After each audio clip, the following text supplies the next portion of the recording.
Okay, so I was all set up with this really beautiful background, and now you just get my green screen. So sorry about that, but already 7 minutes behind my schedule of live, so I just wanted to get started.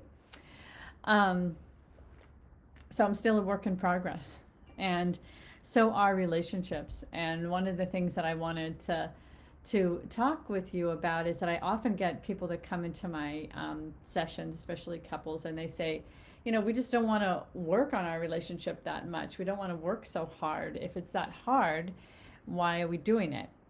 Why are we working?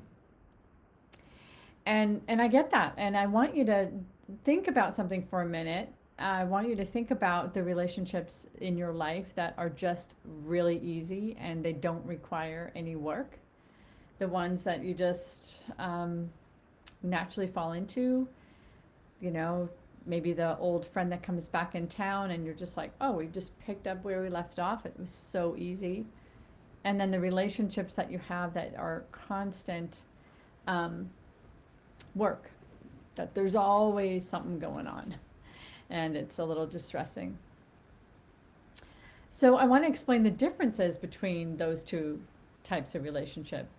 So the easy ones are beautiful, right? We get a lot of needs met. Maybe we're not with that person 24/7. Maybe we're just a special occasion or a special connection that we have. Um, Possibly that is a person that you're with 24/7 and it's always great. But I don't know. I don't really believe that is probably true a lot of the time. Maybe that is a once in a lifetime relationship. But typically, when we have relationships that are challenging and that we have to work on a lot, it's because we're learning something. And we're also in this dynamic that is something that that tests us, that makes us change, that makes us grow. And so a lot of times we're in those kind of relationships. Sometimes they're not healthy for us to be that challenged and that much in conflict. And we really have to make a decision whether we're going to stay in those kinds of relationships. Sometimes they can be quite toxic and we can't get a lot of other things done in our life because we're in constant angst with somebody who's around us. So it's really important, and this is a disclaimer for this talk that I'm doing, which is about relationship insights and resistant partners, is there's always something to watch out for, which is the area of abuse, and to make sure that you're keeping track of yourself in that, whether you might be the person that feels so angst towards another person that you're in an unhealthy, irrational place, or the other person is.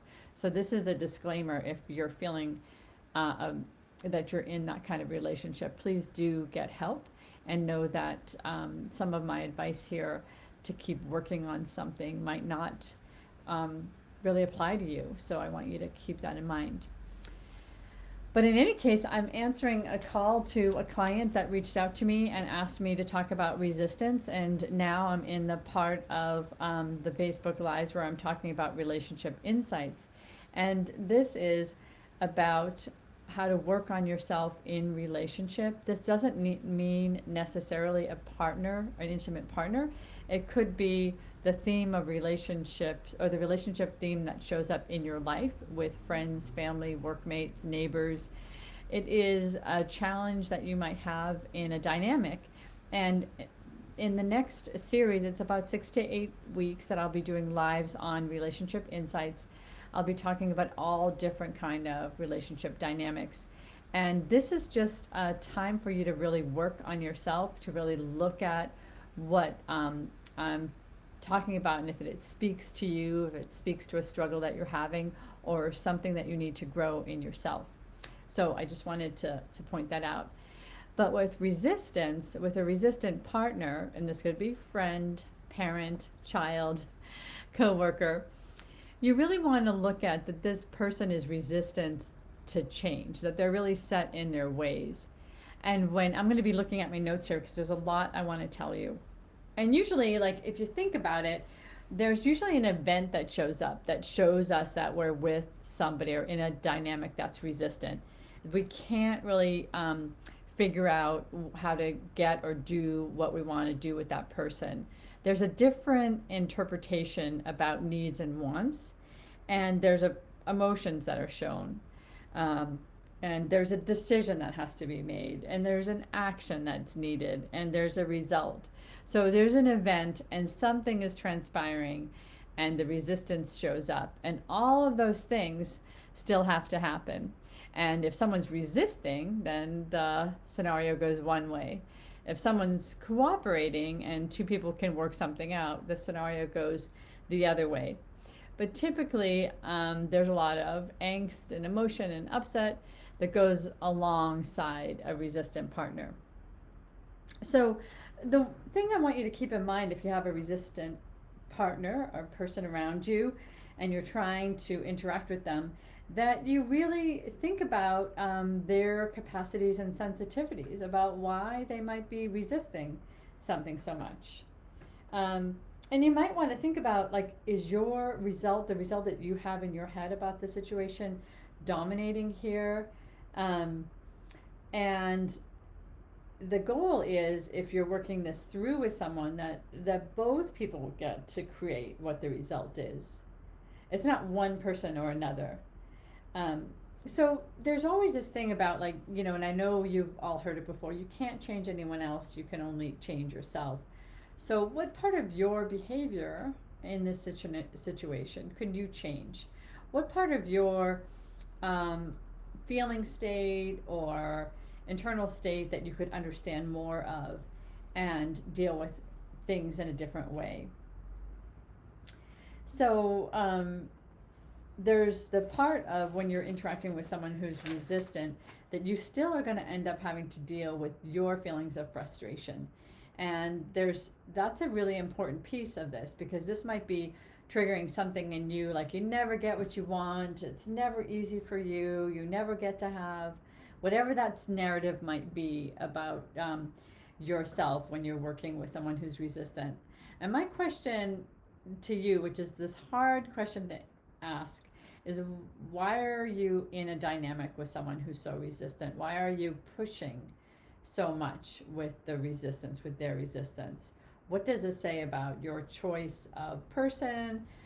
Sometimes we're assigned to a coworker that's resistant, so that might also be a challenge, because it might not be a choice of yours. But what is it? And if you have a resistant child, that might not be a choice. You might have to still deal with that child.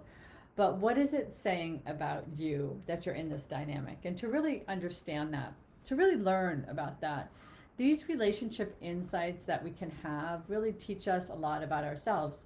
And as you've heard me say a lot of times, like, to me, relationships are everything. They're the healing tool.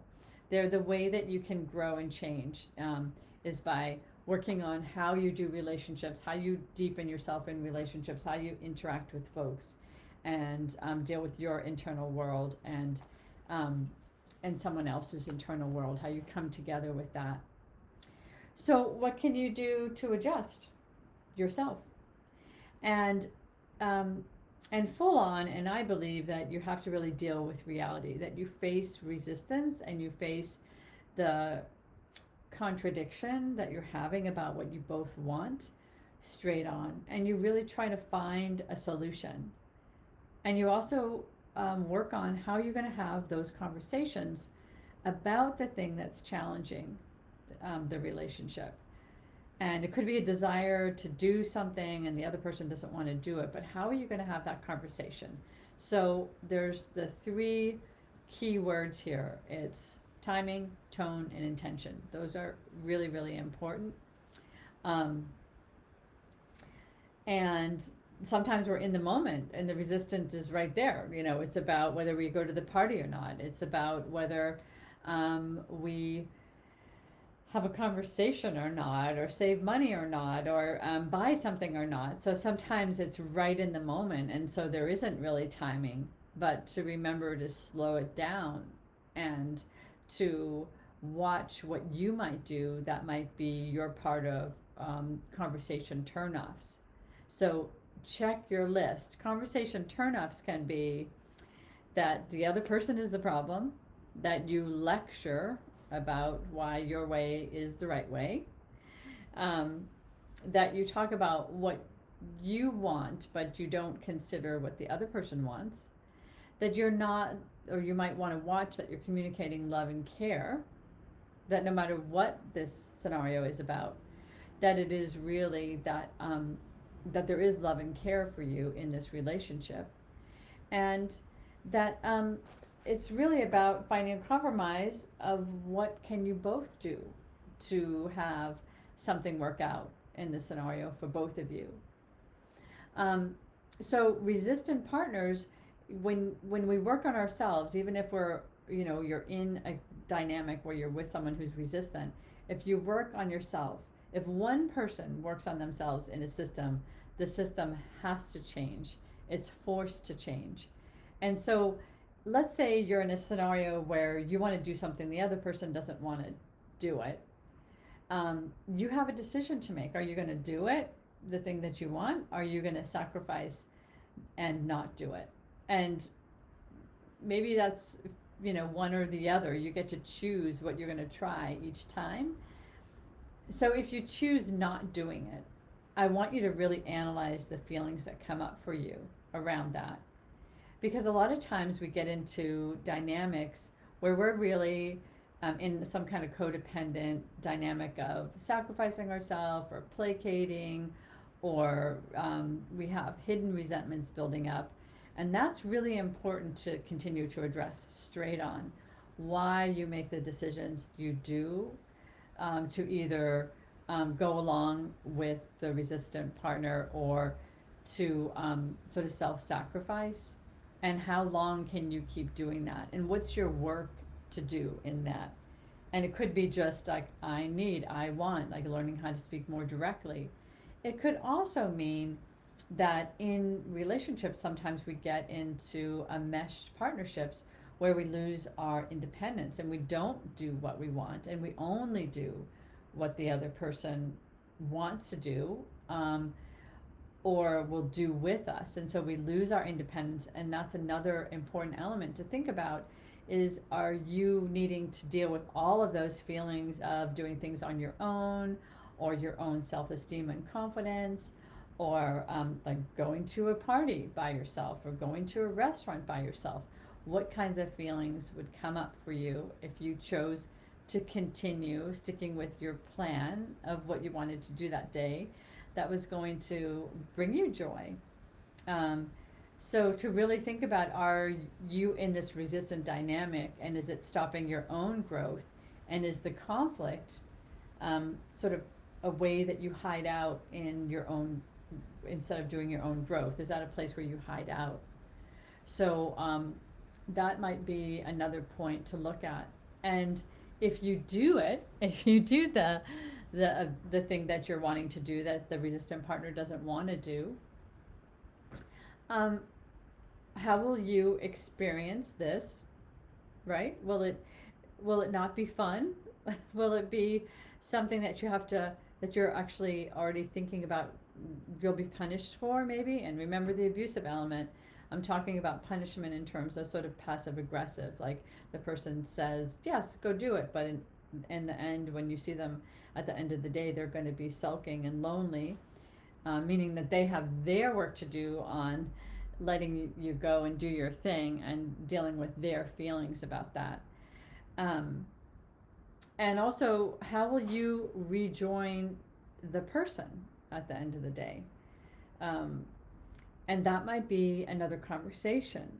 So when there's resistance and the decision is, I'm going to keep doing what I want to do, and I'm going to accept that you don't want to do it, how are we going to get back together again later on and not be in conflict about this?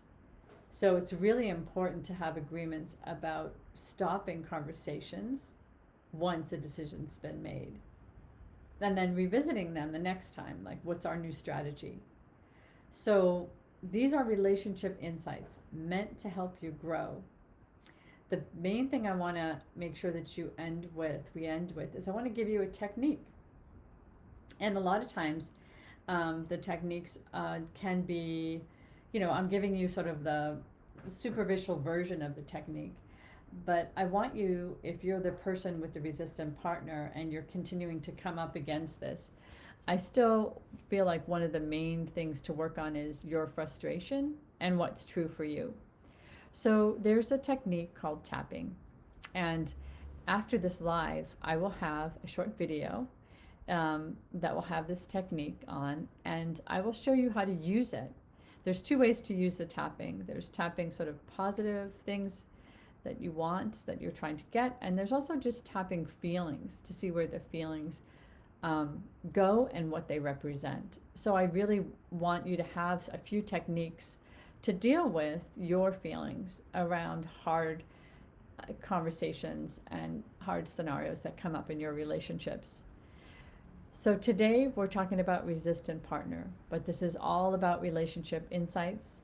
And this is in every single relationship that you might encounter. These are the insights that I'm bringing to the table for you to examine, explore, and try on. So I hope you got something out of this conversation, and there'll be a bunch more insights that I'll be giving to you as the weeks go on. I'm looking forward to seeing you again next Wednesday. Don't hesitate to leave me a comment. You can also DM me privately if you want to talk more about your situation in another format. And it's always good to be with you on Wednesday. Bye for now.